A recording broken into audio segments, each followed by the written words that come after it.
I'm here tonight to talk to you about the murder of FBI Agent Edwin C. Shanahan in 1925. Shanahan was a decorated law enforcement officer who had served with the FBI for just over a year when he was killed. He was investigating a bootlegging operation in Chicago when he was gunned down by a mob enforcer named James Durkin. Durkin was never brought to justice for Shanahan's murder. He was killed in a shootout with police a few months later. But Shanahan's death did not go unnoticed. It helped to galvanize public support for the FBI and its mission to fight crime. And it served as a reminder of the dangers that law enforcement officers face every day. I'm here tonight to tell Shanahan's story and to honor his memory. He was a brave and dedicated public servant who was killed in the line of duty. His sacrifice will never be forgotten. That day, Special Agent Shanahan sought to apprehend Martin James Durkin, a professional automobile thief, for violation of the National Motor Vehicle Theft Act. Durkin had a long record. He had previously shot and wounded 3 policemen in Chicago and also had shot and wounded a 4th police officer in California. He had already attained a reputation as a desperate gunman who would shoot to kill upon meeting the slightest interference in his activities. Special Agent Shanahan had received confidential information that a man thought to be Durkin was due to arrive at a certain garage in Chicago, with a stolen automobile that he had transported to that city, from New Mexico. Special Agent Shanahan procured proper assistance and proceeded to the garage in question. After an all-day wait, it appeared that the information was inaccurate and that Durkin would not come into the garage as had been expected. While the police officers, with Special Agent Shanahan, had momentarily left the garage for the purpose of seeking another detail of officers to relieve them, Durkin drove in with the stolen car. Special Agent Shanahan attempted to take him into custody but, through a ruse, Durkin swept a revolver from the front seat of the stolen automobile and shot Shanahan through the breast. The investigation begins. As a result of this atrocious murder, all the forces of the FBI throughout the country were concentrated in an effort to effect Durkin's capture. A few weeks after the murder of Shanahan, information was received that Durkin and a woman with whom he had been living would appear in Chicago, at the home of a relative of the woman. Police officers of the Chicago Police Department attempted to arrest Durkin when he arrived at the house late at night. In the gunfight which followed, a police officer was killed and another wounded. Durkin again escaped. Durkin's racket was the stealing and interstate transportation of high-powered automobiles which he sold after all the numbers thereon had been changed. The cars which he was particularly fond of stealing were Pierceros, Cadillacs, and Packards. His favorite system in stealing such automobiles was to present himself as a prospective buyer at dealerships which handled these expensive cars. There he would dicker for the purchase of a high-priced automobile and would agree to buy the same, arranging to have the car serviced and filled with gasoline and oil, ready for delivery to him the following day. He would agree to return the following day and pay cash for the car. That night he would burglarize the garage of the dealership in question and drive the expensive car away. He would then change the motor, serial number, and all other assembly numbers by means of which the car could be identified. Next, he would procure license plates under assumed names giving fictitious addresses. He would then drive the car to another state where he would dispose of it for several $1,000s. Special agents of the FBI carefully notified dealerships for such expensive cars throughout the United States as to the method employed by Durkin in these thefts. On January 10, 1926, as a result of this careful and systematic covering of the entire country, a Cadillac dealership at San Diego, California, informed the Los Angeles office of the FBI that,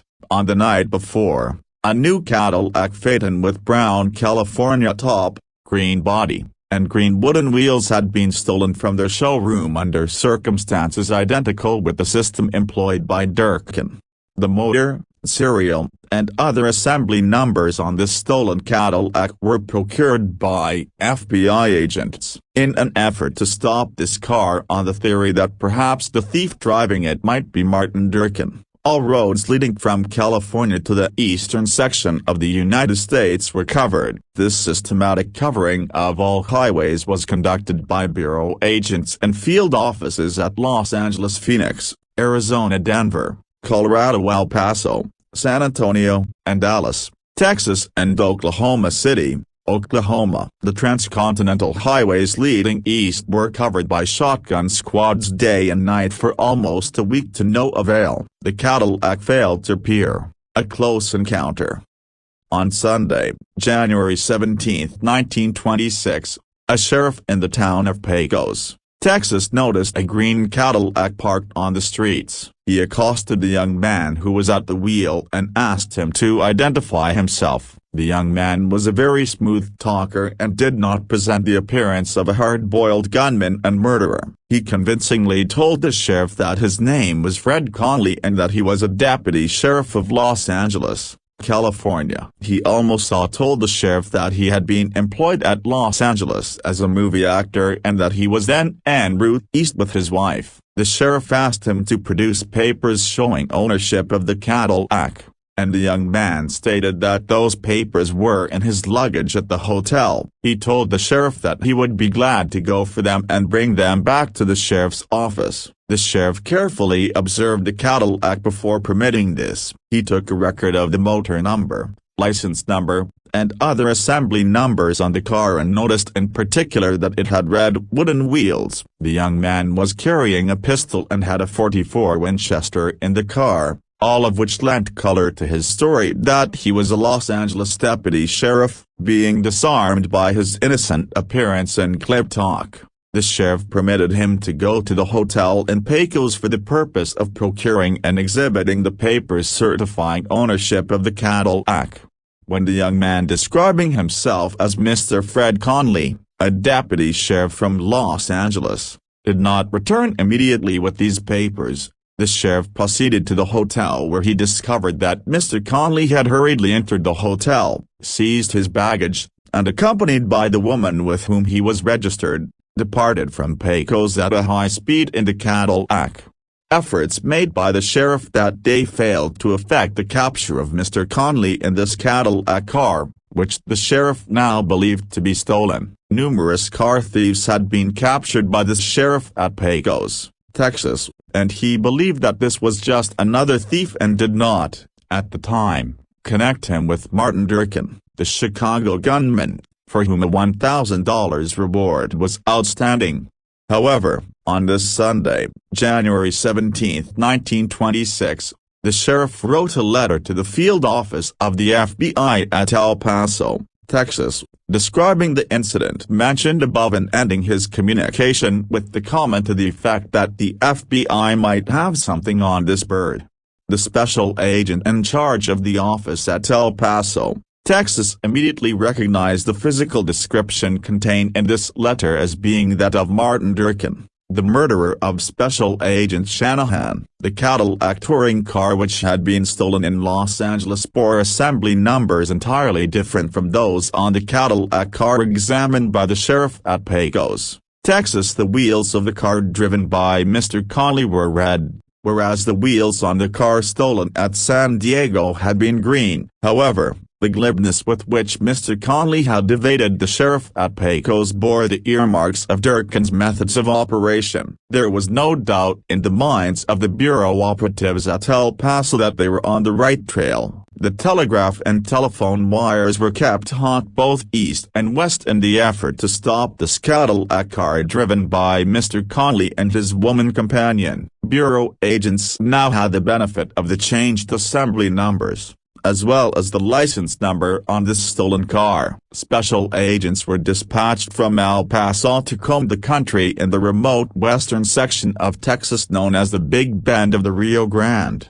As a result of an all-day search through the cactus and sagebrush of those remote regions, The stolen car was found deserted in a clump of desert mesquite trees about 50 miles west of Fort Stockton, Texas. The deserted Cadillac was found late in the afternoon of January 19. The right rear wheel was broken off. The fleeing murderer had the misfortune to get a punctured tire and, because of the high rate of speed at which he had been traveling, had lost the brand-new extra tire from the rack in the rear. In desperation, he had continued driving on a flat tire with the result that the spokes in the wheel had finally broken, and he could proceed no further. Tests by Bureau agents positively identified the Cadillac as the one which had been stolen at San Diego. A hurried investigation revealed information from a rancher nearby that he had hauled the smooth-talking stranger and the good-looking woman with him to the small town of Gervin,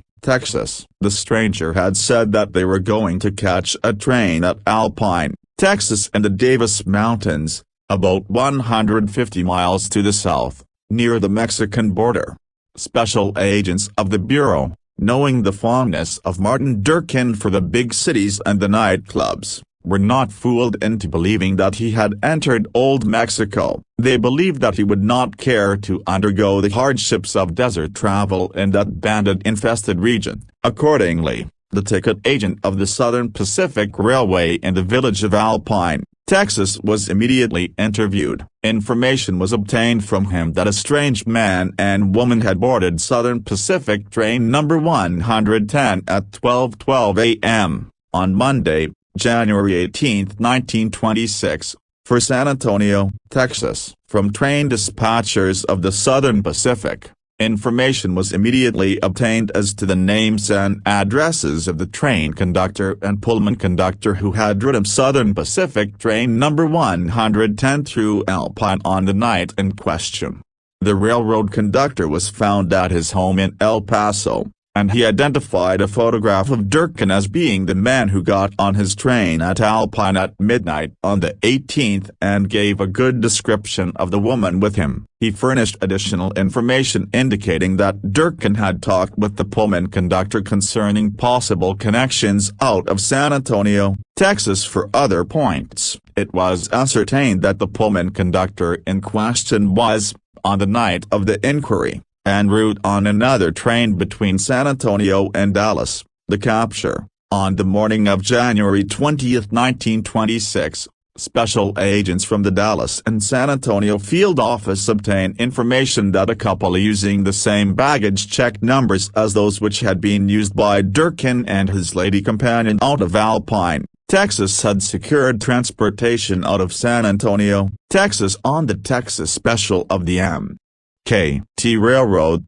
then en route to St. Louis, Missouri, and due to arrive there that same morning at 11 a.m. The Pullman conductor of Southern Pacific train number 110, upon being interviewed, positively identified photographs of Durkin. He also stated that Durkin, upon boarding the train at Alpine, had immediately inquired as to the quickest connection out of San Antonio for St. Louis and had been told that the first and best connection was the above-described Texas Special. At about daylight on the morning of January 20th, special agents of the FBI at St. Louis, Missouri were notified that Martin Durkin and his mysterious woman companion were in a stateroom in a car of the Texas Special of the Katy, due to arrive there that morning at 11 a.m.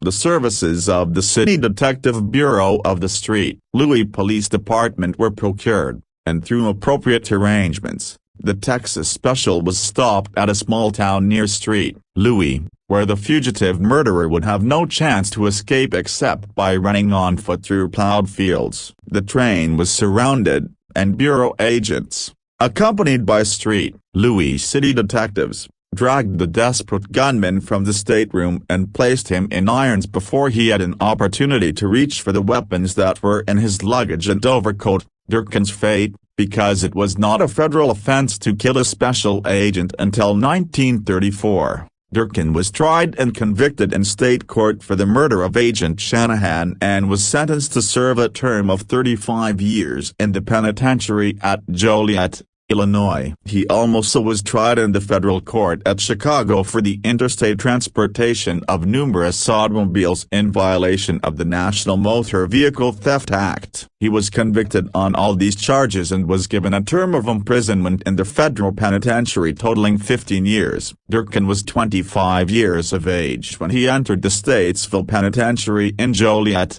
Illinois in 1926. In 1946, he was taken to Leavenworth Federal Prison. He was 53 when he was released upon expiration of sentence on July 28, 1954. He died in 1981.